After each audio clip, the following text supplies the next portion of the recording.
ये दस्तक रेडियो है। नमस्कार, आप सुन रहे हैं दस्तक टाइम्स का 5 मिनट का न्यूज बुलेटिन दस्तक अब तक। मैं हूं प्रियंका। शाम 5 बजे की बड़ी खबरों के साथ। इजराइल में काम करने वाले भारतीय कामगारों की संख्या तेजी से बढ़ी है। फिलिस्तीन के कामगारों की जगह भारतीय कामगारों ने ले ली है। इजराइल सरकार का लक्ष्य अब भारतीय कामगारों की संख्या 50,000 तक पहुंचाने का है। इजराइल में फिलिस्तीन के कामगारों की कमी के कारण अब भारतीय कामगारों की संख्या में वृद्धि हुई है। इजराइल दूतावास के अनुसार हमास के साथ युद्ध शुरू होने के बाद से 10,000 से अधिक भारतीय कामगारों को रोजगार मिला है। इन भारतीय कामगारों को फिलिस्तीनियों के मुकाबले अधिक सैलरी मिल रही है।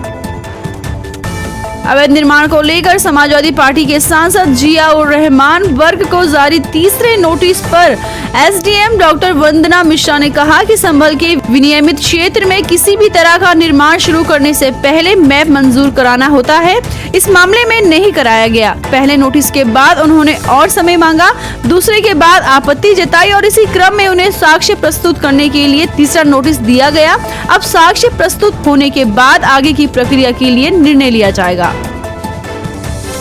पंजाब में किसानों के विरोध पर कांग्रेस नेता प्रताप सिंह बाजवा ने कहा कि भगवंत मान राज्य के सीएम के तौर पर विफल रहे हैं। अगर उन्होंने पुल की भूमिका निभाई होती और पीएम से मुलाकात की होती तो उन्हें आगे बढ़कर नेतृत्व करना चाहिए था। आप किसानों के साथ नहीं बल्कि केंद्र के साथ हैं।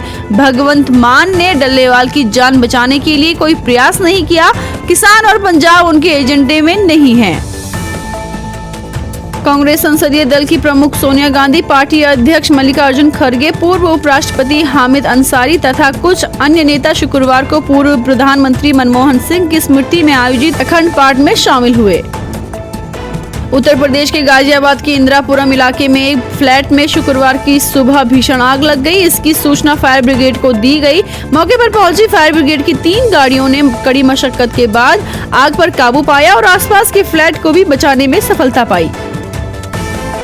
प्रधानमंत्री नरेंद्र मोदी ने दिल्ली वासियों को 4,500 करोड़ की विभिन्न योजनाओं की सौगात दी। पीएम मोदी ने शुक्रवार को विभिन्न विकास परियोजनाओं का उद्घाटन एवं शिलान्यास किया। पीएम मोदी ने अपने हाउसिंग फॉर ऑल के संकल्प के तहत दिल्ली के अशोक विहार स्थित स्वाभिमान अपार्टमेंट में इन सीटू स्लम पुनर्वास परियोजना के तहत झुग्गी बस्तियों में रहने वाले लोगों को फ्लैट की चाबियां सौंपी। इस दौरान पीएम मोदी ने अपने संबोधन में कहा कि विगत 10 सालों में उनके नेतृत्व वाली केंद्र सरकार ने 4 करोड़ से अधिक गरीबों के घर का सपना पूरा किया। सुप्रीम कोर्ट ने सीबीआई की याचिका पर डेरा सच्चा सौदा प्रमुख गुरमीत राम रहीम सिंह और 4 अन्य लोगों को नोटिस जारी किया। सीबीआई ने राम रहीम और बाकी को साल 2002 में डेरे के पूर्व मैनेजर रंजीत सिंह की हत्या के आरोप में बरी किए जाने के पंजाब हरियाणा हाई कोर्ट के फैसले को एससी में चुनौती दी है। केरल के कोच्चि से एलपीजी गैस लेकर गांधीपुरम की ओर लौट रहा एलपीजी टैंकर कोयम्बटूर में हादसे का शिकार हो गया। शुक्रवार सुबह टैंकर पलट गया जिससे गैस का रिसाव होने लगा। एहतियातन इलाके के स्कूलों को बंद करा दिया गया। भारत कंपनी का टैंकर कोयम्बटूर के उप्पीलीपालयम फ्लाईओवर के पास पलट गया। गैस रिसाव के कारण ट्रक में सवार लोगों ने तुरंत दमकल विभाग को सूचना दी। मौके पर पहुंचे दमकल कर्मियों ने पानी का छिड़काव कर स्थिति पर काबू पाने की कोशिश की। इस बीच पुलिस ने मामले की गंभीरता को देखते हुए फ्लाईओवर पर यातायात को रोक दिया, साथ ही यातायात को वैकल्पिक मार्ग से डाइवर्ट कर दिया। बिहार लोक सेवा आयोग की 17वीं पीटी परीक्षा रद्द कर री एग्जाम लेने की मांग लेकर विरोध प्रदर्शन जारी है। जन स्वराज के सूत्रधार प्रशांत किशोर भी इस प्रदर्शन में शामिल है। वो पटना के गांधी मैदान में धरने पर बैठे हैं। उन्होंने 2 जनवरी से आमरण अनशन का ऐलान किया था। आज उनके अनशन का दूसरा दिन है। पीके के साथ सैकड़ों अभ्यर्थी भी प्रदर्शन कर रही है। वो री एग्जाम हम लेकर रहेंगे के नारे लगा रहे हैं। प्रशांत किशोर की टीम की ओर से कहा गया है कि आज हम लोगों के प्रदर्शन का दूसरा दिन है। जब तक नीतीश सरकार हमारी मांगों को मान नहीं लेती तब तक ये आंदोलन जारी रहेगा। कासगंज के चंदन गुप्ता हत्याकांड में सभी 28 दोषियों को उम्र कैद की सजा सुनाई गई है। प्रधानमंत्री नरेंद्र मोदी ने दिल्ली यूनिवर्सिटी में 600 करोड़ रुपए की लागत से 3 नई परियोजनाओं की आधारशिला रखी है।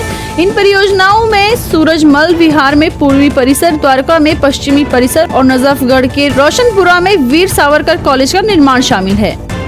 लखनऊ के नाका इलाके में जिस महिला और उसकी 4 बेटियों के शव होटल में मिले थे, उनके शवों को संभल में लाकर परिवार की मौजूदगी में सुपुर्द खाक कर दिया गया है। इन 5 शवों को शुक्रवार सुबह ही संभल लाया गया था। महिला के बेटे अरशद ने ही अपने पिता के साथ मिलकर इस वारदात को अंजाम दिया था। आरोपी अरशद को पुलिस ने गिरफ्तार कर लिया था, लेकिन उसका पिता अभी फरार है। तो ये थी शाम 5 बजे तक की खास खबरें। और भी ऐसी खास खबरों को जानने के लिए सुनते रहें दस्तक वीडियो।